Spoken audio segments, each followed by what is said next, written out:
Hello student, good morning. कसे आहात? Okay. Yesterday we have seen the English, how we talk each other, नाही का? In front of mirror, काही पण कोणासमोर पण इंग्लिश बोलायचं. खूप सोपं इंग्लिश, नाही का? आपण पाहिले काळाचे प्रकार, नाही का? Past continuous, past perfect continuous, simple present continuous आणि फ्युचर परफेक्ट कंटिन्युअस. आज आपण पाहणार आहे इझी टू टॉक. कोणता आहे तो? सिम्पल किंवा past perfect continuous. Past perfect continuous केव्हा होतो? ज्यावेळेस वर्बचं पास्ट, बरोबर. मग आता हॅड तर लागणारच, कारण परफेक्ट आहे, बरोबर. पास्ट परफेक्ट ह्याव नाही, प्रेझेंट परफेक्टला ह्याव, पण पास्ट परफेक्टला हॅड, बरोबर की नाही.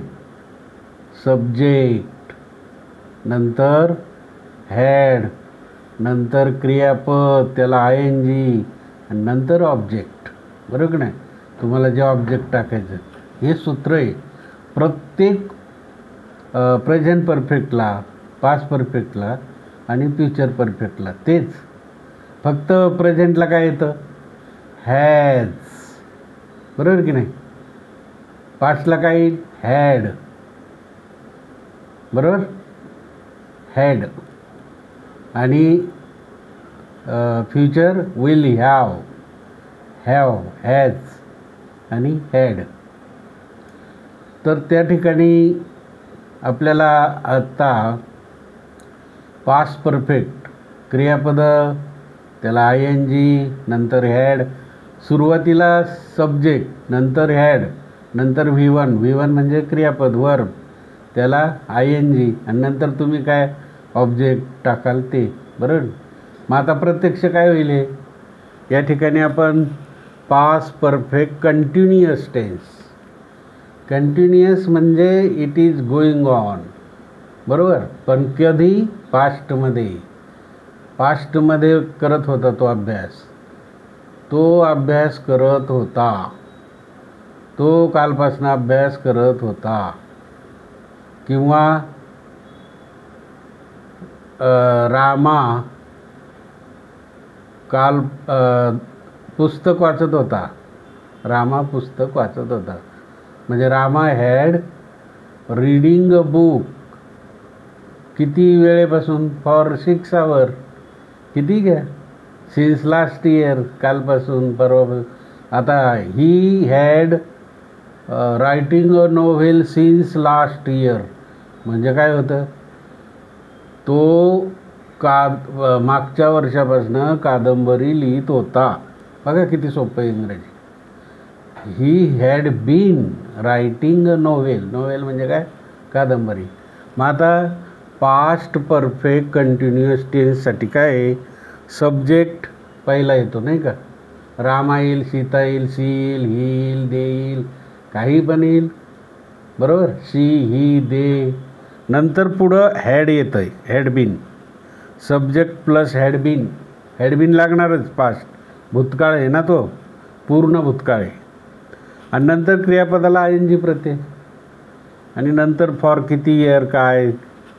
मग पहिलं जे वाक्य आहे बघा, first example, Raju had bin.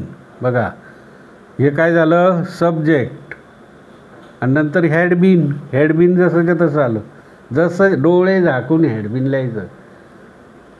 Raju subject, हॅडबीन झालं. हॅडबीन पाहिजेच. मग इथं हॅव बीन असेल तर प्रेझेंट येईल. विल हॅव बीन फ्युचर, म्हणजे राजू हॅड बीन पास्ट आहे. राजू हॅड बीन, हे झालं. नंतर क्रियापदाला ING. स्टडिंग, हे बघा studying, ING. Raju had been studying. किती तासापासून? For 3 hours. 3 तासापासून तो अभ्यास करत होता. आता हा सोमा आहे बघा, सोमा, परत हॅडबीन. सोमा हॅडबीन. आता हा स्टडी करीत होता, आता working. Soma had been working. काम करत होता. Soma had been working. At the company, कुठे कंपनी, फॉर 5 years, किती वर्ष, 5 वर्ष कंपनीत काम करत होता. मग इथं कोणाचं आहे घ्या, Dhondiba had been working at the company, Soma had been going to school for 3 years, काही पण येईल, कोणतं पण. शाळेत जात होता तो काम करत होता, शाळेत जात होता तो, अभ्यास करत होता. मग काय येईल, Soma had been studying at the school for किती, 3 years.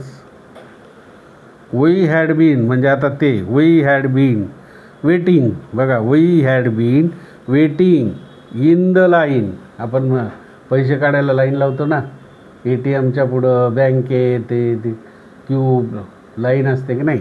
मग इतके वी हॅड बीन वेटिंग, अरे आपण इतकं वेळ waiting, we had been waiting in the line in the line for an hour, 1 तासापासून लाईनमध्ये उभं होतो. आता हा दुसरा आहे बघा, Damodar had been saving money. Saving म्हणजे काय, बचत, 1 रुपया sir. Dhondiba had been saving money for 6 months, कशासाठी काय माहीत नाही, फॉर किती month, 6 months. He had been jogging, पळतोय म्हणजे व्यायाम, ही हॅड बीन जॉगिंग, बघा क्रियापदाला आहे. Every morning for a month, every morning म्हणजे दररोज सकाळी तो जॉगिंग करत होता, महिन्यापासून, for a month. They had been playing cricket last year. आता ते मुलं 7वी 8वीचे, they had been playing, cricket खेळत होते.